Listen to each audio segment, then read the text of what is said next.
Hola, ¿qué tal? Somos el equipo 4 y les vamos a presentar varios temas de la materia de álgebra. En este caso, lo que yo voy a presentar son los espacios vectoriales, que es la introducción a los demás temas. Los espacios vectoriales se definen como un conjunto no vacío, pero en este caso no solamente encontramos vectores, sino encontramos polinomios, matrices, funciones, ecuaciones lineales y diferenciales. Todo esto se define por dos simples operaciones, lo que es la suma y la multiplicación de todos estos por un escalar, o sea, cualquier número que esté dentro de los reales. Ahora explicaremos lo que son los primeros 5 axiomas.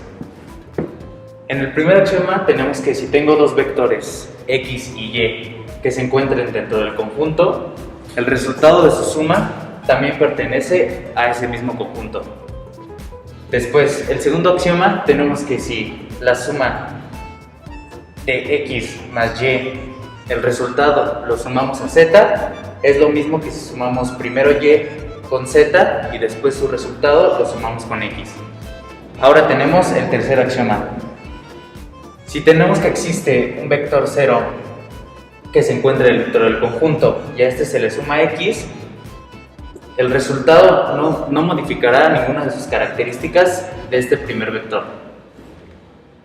Después, en el cuarto, si x pertenece al espacio vectorial, debe existir un vector menos x, que es su inversa, de manera que su suma sea 0. Después, en el quinto, tenemos que x más y, su resultado es lo mismo que si sumamos primero y luego x.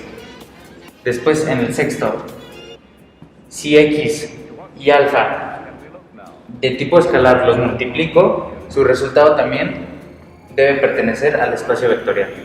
Luego tenemos al séptimo axioma, en donde x más y por alfa te da el mismo resultado que si primero multiplicar alfa por x más y. En el octavo tenemos que alfa más beta por x es igual a alfa por x más beta por x.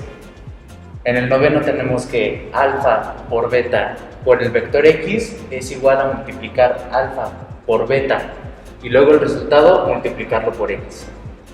Después, en el décimo axioma tenemos que si un vector en x multiplicado por 1 equivale a obtener al mismo vector. Ahora tenemos un ejemplo bastante sencillo en donde tenemos dos vectores, tanto x como y, en donde primero realizamos su suma, donde es primero en el vector x 10, 5 y 4, más en el vector y 3, 2 y 4. Los acomodamos y finalmente nos da un vector resultante. Por lo tanto, este vector pertenece al conjunto y a un espacio vectorial. Soy Estefanía y el día de hoy les voy a hablar de subespacios vectoriales. Los subespacios vectoriales son un conjunto del espacio vectorial. Después, las condiciones que cumplen. La primera condición es que contienen al vector 0. Aquí vamos a utilizar el ejemplo del subconjunto S. Entonces, tomando el ejemplo, sustituimos en x, y y z y vemos que nos da 0 como resultado. Después, nuestra siguiente condición es la suma de vectores es cerrada. Cerrada quiere decir que cumple la condición del subconjunto. Y en este caso lo vamos a demostrar. Tenemos un vector b y un vector w. Entonces ya tenemos aquí sus componentes y ya tenemos en total 0. Y al momento de hacer la suma nos queda de esta manera y la podemos reacomodar como aquí está. Y ya sabemos que esto nos da 0 y que esto nos da 0. Y ya después, como última condición, tenemos que el producto de un vector por un escalar es cerrado, o sea que cumple otra vez la condición. Entonces tenemos al escalar alfa por el vector b, y entonces tenemos x, tenemos y, tenemos z y tenemos y. Después aquí tenemos ya las componentes para comprobar que es cerrada, y ya después aquí factorizamos el alfa, el escalar, y sabemos que esto ya es el resultado 0, así que al multiplicar alfa por 0 nos da 0. ¿Qué tal, compañeros? ¿Cómo están? Mi nombre es Jaime de la Torre y el día de hoy les voy a explicar un concepto y asimismo un ejemplo de lo que es la combinación lineal. Pues bueno, tenemos que la combinación lineal de vectores, de dos o más vectores, en este caso, es aquel vector que se obtiene al sumar esos vectores multiplicado por algunos escalares. En este caso, pues tenemos lo que sería una ecuación que es de la forma del vector A1 por vector 1 más A2 por vector 2 y de esa manera sucesivamente. Para esto tenemos dos requisitos. Uno de ellos es que un vector pueda expresarse como combinación lineal de otros vectores y el otro requisito es que sean linealmente independientes entre sí. Entonces, bueno, aquí tenemos un ejemplo con dos vectores A y B. A en este caso con las coordenadas 4,6 y B con las coordenadas 2,3. Entonces, el vector A, si nos damos cuenta, es lo mismo al vector B multiplicado por 2. Eso quiere decir que entonces el vector A depende de B. Entonces, lo que hacemos es calcular un vector C, el cual resultaría de multiplicar 3 por el vector B menos 2 por el vector A. Para esto tenemos 3 multiplicado por las coordenadas 4,6 menos 2 por las coordenadas 2,3, que cada uno corresponde al vector B y al vector A. Para esto nos quedan las coordenadas 12,18 menos 4,6, que nos da como resultado el vector C, que vendría siendo el resultado de la combinación lineal de A y B, dando como valor las coordenadas 8,12. El siguiente tema que voy a explicar será la dependencia e independencia de los vectores. Tenemos que los vectores son linealmente independientes si tienen distinta dirección y sus componentes no resultan ser proporcionales. De esta manera, a manera un poco de ejemplo, tenemos que el conjunto de B1, B2 y así sucesivamente es un espacio vectorial linealmente dependiente si es que existen escalares constante 1, 2, 3 y así sucesivamente, donde al menos 1 no es 0. De esta manera tenemos que si no son linealmente dependientes, se dice que entonces son linealmente independientes. Yo soy Mauricio Ruiz y voy a explicar el ejemplo de vectores linealmente independientes y el tema de bases. Aquí este conjunto de vectores, para saber si son linealmente independientes, se utilizan constantes. Constante 1 lo multiplicamos por el primer vector, a ese le sumamos constante 2 por el segundo vector y esto se iguala a 0.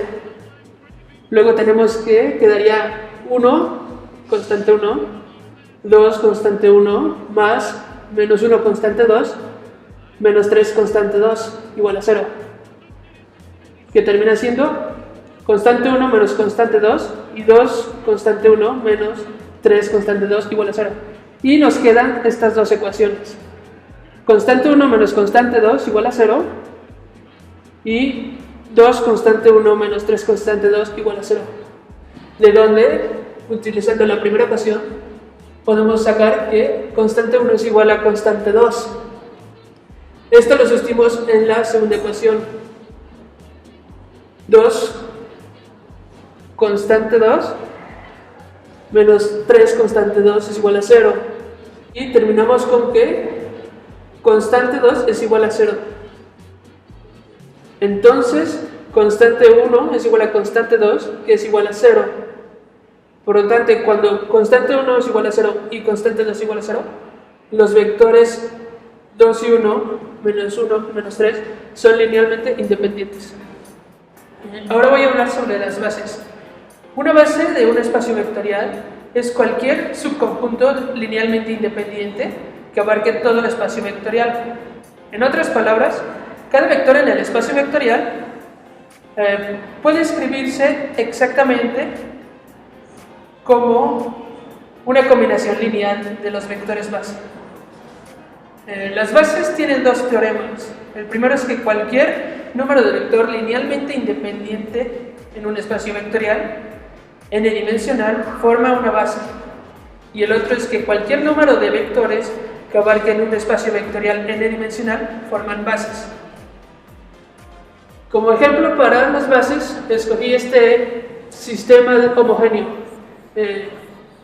Primero se soluciona el sistema y con esto conseguimos esta ecuación. Luego igualamos, luego despejamos para la x Y con eso obtuvimos las variables libres, que son y y z. Con y y z obtuvimos los parámetros. A y le igualamos a alfa y a z le igualamos a lambda. Significa que x es igual a 3 alfa menos 2 lambda, y es igual a alfa, z es igual a lambda. Y esto también se puede escribir como 3 alfa más menos 2 lambda, alfa más 0, porque lambda es de z, 0 más lambda, porque alfa es de y. Y esto es igual a alfa que multiplica 3 en x, 1 en y y 0 en z, más lambda que multiplica menos 2 en x, 0 en y 1 en z. Por lo tanto, 3, 1 y 0 y menos 2, 0 y 1 son una base para el espacio solución del sistema homogéneo. Bueno, yo soy Ángel Arrieta y les daré el último tema de álgebra, que es dimensionamiento. Es aquella de todas las bases de un mismo espacio o subespacio tienen el mismo número de vectores. Se llama dimensión a dicho espacio o subespacio. Por lo tanto, es el máximo de números de vectores independientes que podemos tener en el espacio o subespacio. En otras palabras, es el máximo de rango que puede tener un conjunto de vectores de dicho espacio o subespacio. Empecemos con el ejemplo 1. R a la n tiene dimensión n, pues tiene una base de n elementos. En el segundo ejemplo tenemos una matriz de 2×2, el cual tiene 4. Una base de una matriz de 2×2 es de 1, 0, 0, 0, 0, 1, 0, 0, 0, 0, 1, 0 y 0, 0, 0, 1. Y con esto terminamos con los temas de álgebra lineal. Espero les haya gustado, que tengan un bonito día. Gracias por su atención, like y suscríbanse.